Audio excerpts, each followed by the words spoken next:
Hi friends, welcome to job box 360 YouTube channel. ఈరోజు వీడియోలో మనకి national income and basic economy, జాతీయ ఆదాయం, ప్రాథమిక అర్థశాస్త్రం. ఓకేనా? ఈ టాపిక్ నుంచి ఎగ్జామ్లో క్వశ్చన్ వచ్చే అవకాశం అయితే ఉంది.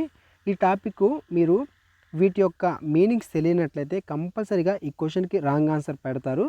జిఎన్పి, ఎన్ఎన్పి, జీడిపి వీటి యొక్క అసలు అబ్రివేషన్స్ ఏంటి, ఏట్లోంచి దేన్ని తీసేస్తే ఏమొస్తుంది, తర్వాత రిపో రేట్స్ ఏంటి, రివర్స్ రిపో రేట్ ఏంటి, వీటి గురించి మీకు తెలియాలి. తెలిస్తేనే ఈజీగా స్కోర్ తెచ్చుకోగలుగుతారు. ఓకేనా? ఈ టాపిక్స్ మీరు 1-2 సార్లు చూసుకుంటే మంచిది. ఎందుకంటే మనకి ఈ యొక్క ఎకనామీ మీద క్వశ్చన్ కంపల్సరీగా ఉండే అవకాశం ఉంటుంది. ఓకేనా? ఈ వీడియోని లైక్ చేయనట్లయితే లైక్ చేయండి. చాలామంది చూస్తున్నారు కానీ లైక్ చేయట్లేదు. మీరు లైక్ చేయడం ద్వారా ఈ వీడియో ఇంకొంతమందికి రికమెండ్ అవుతుంది, కానీ అంతకుమించి ఏమవ్వదండి. సో కాబట్టి మీరు లైక్ చేయండి. లైక్ చేస్తే ఇంకొక నలుగురికి వెళ్తుంది. ఇంకొక నలుగురికి రీచ్ అయితే ఆ నలుగురు కూడా ఈ టాపిక్ని చూసుకుంటే ఆ క్వశ్చన్స్ ఒకవేళ ఎగ్జామ్లో వస్తే వాళ్ళకు ఉపయోగపడుతుంది. కాబట్టి లైక్ చేసి సపోర్ట్ చేయండి.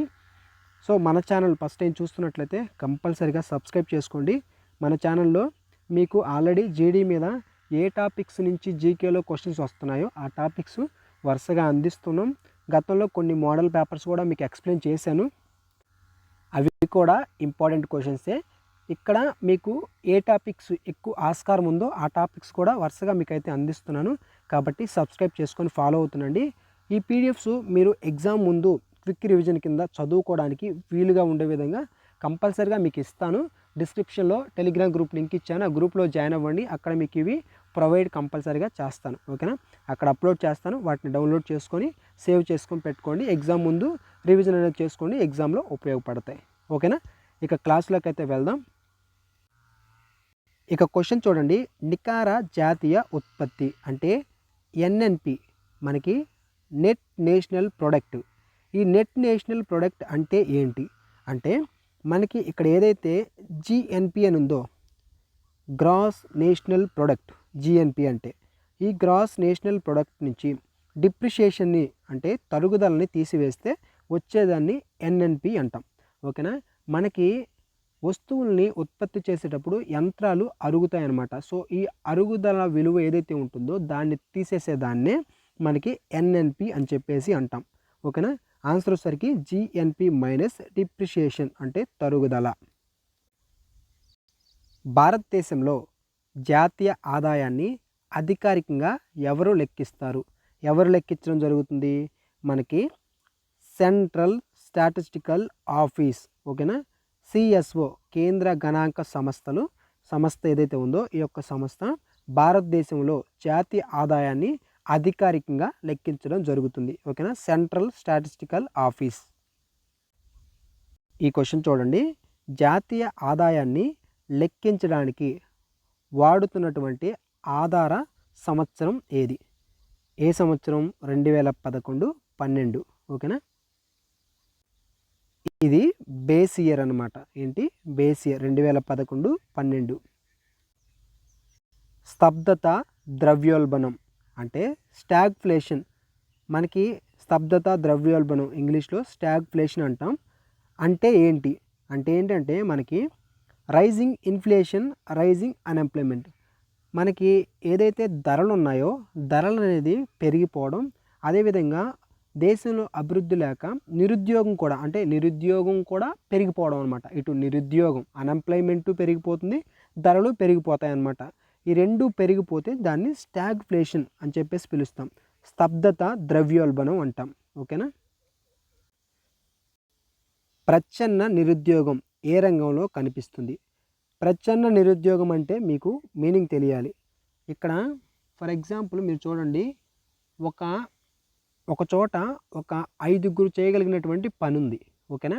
5 సరిపోతారు ఆ పనికి. కానీ అక్కడ 10 మంది పని చేస్తున్నట్లయితే 5 చేయవలసినటువంటి పనిని 10 మంది చేస్తుంటే అక్కడ 5 తీసేసినా కానీ అక్కడ ఎటువంటి సమస్య అనేది ఉండదు. ఓకేనా?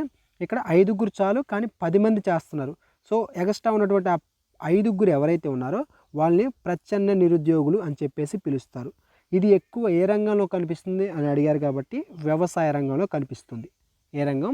వ్యవసాయ రంగం, అగ్రికల్చర్ సెక్టార్లో కనిపిస్తుంది.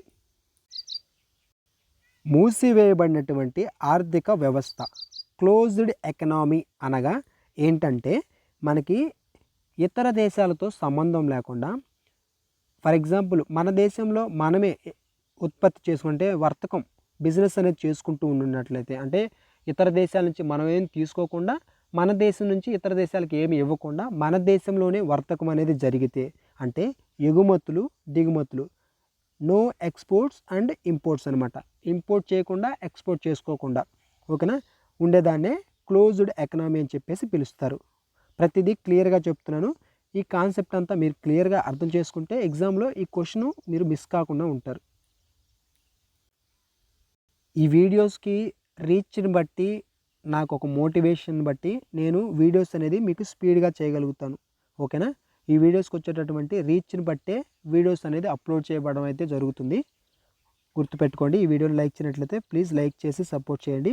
సో ఇక ఈ క్వశ్చన్ చూసినట్లయితే, భారతదేశ జాతీయ ఆదాయాన్ని ఫస్ట్ టైం మొదటిసారి లెక్కించినటువంటి వారు ఎవరు అంటే 1867-68, ఓకేనా. 1867-68 దాదాబాయ్ నౌరోజీ మొదటిసారిగా జాతీయ ఆదాయాన్ని లెక్కించడం జరిగిందనమాట. ఈ పాయింట్ గుర్తుపెట్టుకోండి. 1867-68 దాదాబాయ్ నౌరోజీ. ద్రవ్యోల్బణం పెరిగినప్పుడు ఎవరికి లాభం? మనకి ఇన్ఫ్లేషన్ అనేది పెరిగిందనుకో, ఎవరికి లాభం? ఫస్ట్ ఆఫ్ ఆల్ ఈ ఇన్ఫ్లేషన్ అనేది పెరిగితే డబ్బు విలువ అనేది తగ్గిపోతుంది. ఏంటి? డబ్బు విలువ తగ్గిపోతుంది. ఇన్ఫ్లేషన్ అనేది, ద్రవ్యోల్బణం అనేది ఎప్పుడైతే పెరుగుతుందో డబ్బు విలువ తగ్గుతుంది. అప్పుడు గతంలో అప్పులు ఎవరైతే తీసుకొని ఉంటారో, ఓకేనా, గతంలో ఎవరైతే అప్పు తీసుకొని ఉంటారో వాళ్ళకి, అప్పు తీసుకున్న వారు ఎవరైతే ఉన్నారో వాళ్ళకి లాభం, ఓకేనా. ద్రవ్యోల్బణం, ఇన్ఫ్లేషన్ అనేది పెరిగితే అప్పు తీసుకున్న వాళ్ళకి లాభం. ఎందుకు? డబ్బు విలువ తగ్గుతుంది కాబట్టి. ప్రాథమిక లోటు ఏంటి? ప్రాథమిక లోటు, ప్రైమరీ డిఫిసిట్ ఫార్ములా ఏంటి? ప్రాథమిక లోటు యొక్క ఫార్ములా ఏంటి అంటే మనకి కోశ లోటు మైనస్ వడ్డీ చెల్లింపు, ఫిస్కల్ డిఫిసిట్ మైనస్ ఇంట్రెస్ట్ పేమెంట్లు అనమాట. ఇక్కడ మీకు ప్రాథమిక లోటు అంటే తెలియాలి. మనకి ప్రభుత్వం చేసినటువంటి అప్పులు ఏవైతే ఉంటాయో ఆ అప్పుల నుండి గతంలో చేసినటువంటి అప్పులు ఉంటాయి కదా, ఆ అప్పుల్లో ఉన్నటువంటి వడ్డీ ఏదైతే, అప్పులకి వడ్డీ కడతారు కదా, ఆ వడ్డీని తీసేస్తే వచ్చేది ఏదైతే ఉంటుందో దాన్ని ప్రాథమిక లోటు అని చెప్పేసి అంటారు, ఓకేనా. దీని యొక్క ఫార్ములా ఏంటి? కోశ లోటు మైనస్ వడ్డీ చెల్లింపులు, fiscal deficit minus interest payments. నిర్మాణాత్మక నిరుద్యోగం దేనివల్ల వస్తుంది? What cause structural unemployment? Structural unemployment అంటే ఏంటి? దీని గురించి ఒకసారి తెలియాలి. దీనికి మనం గమనిస్తే సాంకేతిక మార్పులు, ఆన్సర్ వచ్చేసరికి సాంకేతిక మార్పులు, టెక్నాలజికల్ చేంజెస్ అనమాట. సో స్ట్రక్చరల్ అన్ఎంప్లాయ్మెంట్ అనేది తెలిస్తే ఎగ్జామ్లో దీని మీద క్వశ్చన్ వస్తే ఈజీగా ఆన్సర్ చేస్తారు. ఫర్ ఎగ్జాంపుల్ చూడండి, ప్రజెంట్ మనకి ఆర్టిఫిషియల్ ఇంటెలిజెన్సీ ఉంది. ఈ ఆర్టిఫిషియల్ ఇంటెలిజెన్సీ అనేది మనకి గతంలో ఏదన్నా ఒక యాప్ కానీ ఏదైనా వెబ్సైట్ డిజైన్ చేయాలంటే సాఫ్ట్వేర్ ఇంజనీర్లు కోడ్ చేస్తేనే మనకు ఒక యాప్ అయినా కానీ వెబ్సైట్ అయినా కానీ డిజైన్ అవుతుంది. కానీ ఈ రోజుల్లో చూస్తే మనకి నిమిషాల్లో ఎవరైనా కానీ వెబ్సైట్లు, యాప్లు క్రియేట్ చేసేస్తున్నారు. కారణం ఏంటి? మనకి గతంలో ఉన్నటువంటి స్కిల్ ఇప్పుడు ఏంటి, కోడింగ్తో పని లేకుండా అయిపోయింది కదా. సో కోడింగ్ అనేది ఒక స్కిల్, గతంలో ఉన్నటువంటి స్కిల్, ఓకేనా. అయితే ప్రజెంట్ ఏంటి, ఆ స్కిల్తో పని లేదు. ప్రజెంట్ ఏదైతే న్యూ టెక్నాలజీ ఉందో ఈ న్యూ టెక్నాలజీకి అనుగుణమైనటువంటి స్కిల్ లేకపోవడమే స్ట్రక్చరల్ అన్ఎంప్లాయ్మెంట్ అనమాట. అంటే వస్తున్నటువంటి ఏదైతే టెక్నాలజీ ఉందో ఆ టెక్నాలజీ అనుగుణంగా నైపుణ్యత లేకపోవడం, ఓకేనా. దీన్నే స్ట్రక్చరల్ అన్ఎంప్లాయ్మెంట్ అని చెప్పేసి అంటారు. సాంకేతిక మార్పులు. ఫిలిప్స్ వక్రరేఖ, ఫిలిప్స్ కర్వ్ వేటి మధ్య సంబంధాన్ని తెలుపుతుంది? ఈ కర్వ్స్ కూడా ఇంపార్టెంటే, ఒకసారి చూసుకోండి. మనకి ఫిలిప్స్ వక్రరేఖ అంటే ఏంటంటే ఇక్కడ ఒక పాయింట్ చెప్తాను చూడండి. ద్రవ్యోల్బణం అనేది పెరిగితే నిరుద్యోగం తగ్గుతుందని ఈ ఫిలిప్స్ వక్రరేఖ అయితే చెప్తుంది. ఓకేనా. ఏంటి, ద్రవ్యోల్బణం అనేది పెరిగితే నిరుద్యోగం అన్ఎంప్లాయ్మెంట్ అనేది తగ్గుతుంది అని చెప్తుంది. అప్పుడు ఇక్కడ ఏ ఫార్ములా వస్తుంది, ద్రవ్యోల్బణం పెరుగుతుందంటే ప్లస్సే కదా, నిరుద్యోగం అన్ఎంప్లాయ్మెంట్ అనేది తగ్గుతుంది అంటే మైనస్ నిరుద్యోగం. సో ద్రవ్యోల్బణం మైనస్ నిరుద్యోగం. Option B correct answer. Phillips వక్రరేఖ అంటే ద్రవ్యోల్బణం మైనస్ అంటే ఇన్ఫ్లేషన్ మైనస్ నిరుద్యోగం. ఫిలిప్స్ వక్రరేఖ అనేది వేటి మధ్య సంబంధం తెలుపుతుందంటే, వేటి మధ్య సంబంధాన్ని తెలుపుతుంది అంటే మనకి ద్రవ్యోల్బణం అంటే ఇన్ఫ్లేషన్ అన్ఎంప్లాయ్మెంట్. ద్రవ్యోల్బణం పెరిగితే నిరుద్యోగం తగ్గుతుందని ఈ యొక్క ఫిలిప్స్ వక్రరేఖ సూచించడం జరుగుతుంది. ఓకేనా, సూచించడం జరుగుతుంది. ఫిలిప్స్ వక్రరేఖ అంటే ద్రవ్యోల్బణం, నిరుద్యోగం. ఈ 2 పాయింట్లు గుర్తుపెట్టుకోండి. ఇవి చూడండి, గ్రీన్ హరిత విప్లవం. ఓకేనా, ఫుడ్ గ్రెయిన్స్ ధాన్యాలకు సంబంధించింది. తర్వాత శ్వేత విప్లవం దేనికి సంబంధించింది, మిల్క్ పాలకు సంబంధించింది. ఎల్లో పసుపుకు సంబంధించి ఆయిల్ సీడ్స్ అనమాట, నూనె గింజలు. బ్లూ వచ్చేసరికి చేపలకు సంబంధించింది. ఓకేనా, నీలి విప్లవం చేపలకు సంబంధించింది. హిందూ వృద్ధి రేటు అనగా ఏంటి, what is the Hindu rate of growth అంటే మనకి తక్కువ జీడిపి వృద్ధి రేట్ అనమాట. ఏంది, తక్కువ జీడిపి వృద్ధి రేటు. జీడిపి అంటే ఏంటి, గ్రాస్ డొమెస్టిక్ ప్రొడక్ట్. మనకి 1950-80ల మధ్య జీడిపి అనేది మనకి 3.5% వద్ద ఆగిపోవడం జరిగింది. అయితే ఆగిపోవడంతో ఏదైతే ఈ హిందూ వృద్ధి రేటు అన్నదాన్ని రాజ్ కృష్ణ అనేవారు హిందూ వృద్ధి రేట్ అని చెప్పేసి అనడం జరిగింది. ఎవరు, రాజ్ కృష్ణ గారు. ఓకేనా, ఈయన ఒక ప్రొఫెసర్ అనమాట. ద్రవ్యోల్బణం పెరిగితే ఆర్బీఐ రిపో రేటు ఏం చేస్తుంది? ఈ రిపో రేటు మీద కూడా క్వశ్చన్ గతంలో కూడా చాలాసార్లు అడిగారు. చూస్తే ఆర్బీఐ రిపో రేట్ ఏం చేస్తుంది, మనకి ఇక్కడ చూడండి, ద్రవ్యోల్బణం అనేది ఎప్పుడైతే పెరుగుతుందో ఆర్బీఐ ఏం చేస్తుందంటే రిపో రేట్ని పెంచడం జరుగుతుంది, ఇంక్రీజ్ చేస్తుంది. అప్పుడు మార్కెట్లో ధరలు అనేది లెవెల్ అవుతాయి. ఓకేనా, ధరలు అనేది అంటే లెవెల్ అవ్వడం జరుగుతుంది. అంటే ఏంటంటే మార్కెట్లో డబ్బుల యొక్క చలామణి అనేది తగ్గడం వల్ల మనకి మార్కెట్లో ఏదైతే ధరలు ఉంటాయో అవి మనకి అదుపులోకి రావడం జరుగుతుంది. ఓకేనా, అదుపులోకి రావడం జరుగుతుంది. ద్రవ్యోల్బణం అనేది పెరిగితే ఆర్బీఐ రిపో రేట్ ఏం చేస్తుంది, పెంచుతుంది. జీడిపికి జిఎన్పికి మధ్య వ్యత్యాసం ఏంటి అంటే net factor income from abroad అనమాట. Net factor income from abroad, విదేశీ నికర ఆదాయం. ఆన్సర్ వచ్చేసరికి మనకి జిఎన్పి అంటే gross domestic product. Gross domestic ప్రొడక్ట్కి అంటే మన దేశ యొక్క ఆదాయం ఏదైతే ఉందో ఈ యొక్క ఆదాయానికి ఇతర దేశాల్లో మన దేశస్తులు సంపాదించినటువంటి దాన్ని ఏదైతే ఉంటుందో జిఎన్పిని ఒకసారి క్లియర్గా చెప్తాను చూడండి.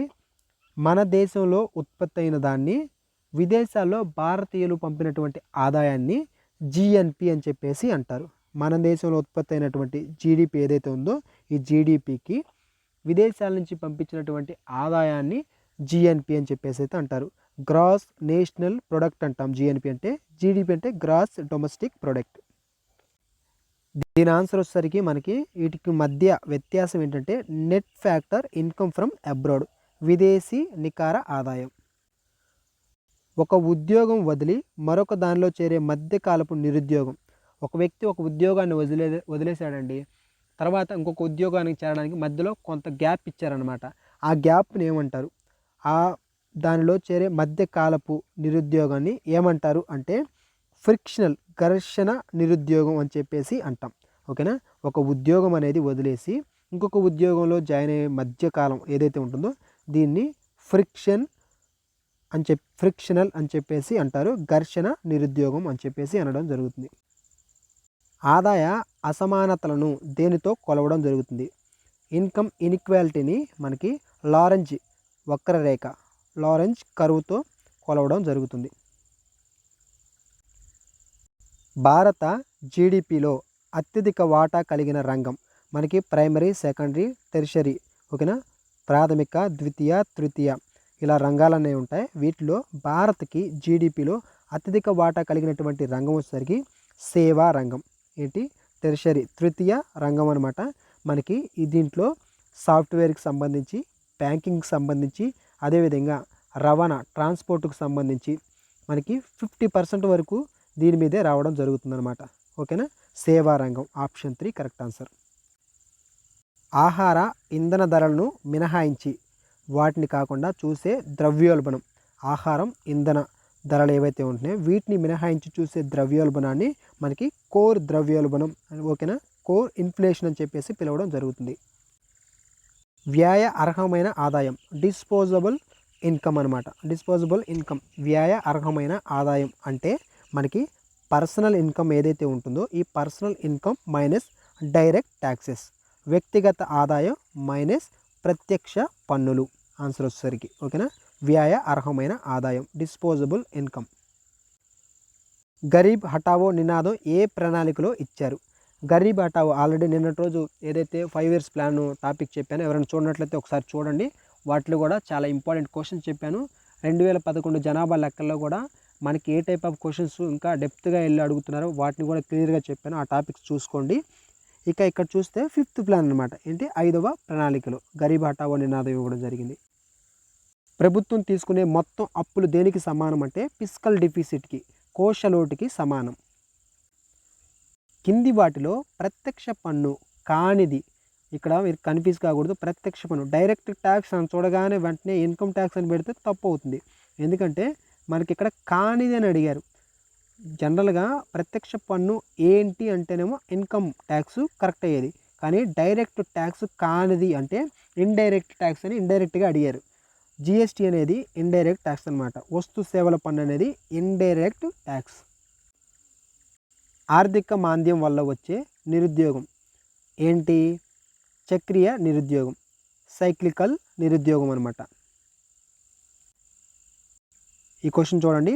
బ్యాంకులు తమ నగదులో కొంత శాతాన్ని, బ్యాంకులు అనేవి కొంత శాతం వాళ్ళ దగ్గర ఉన్నటువంటి నగదులో ఆర్బీఐ వద్ద ఉంచడాన్ని ఏమంటారు?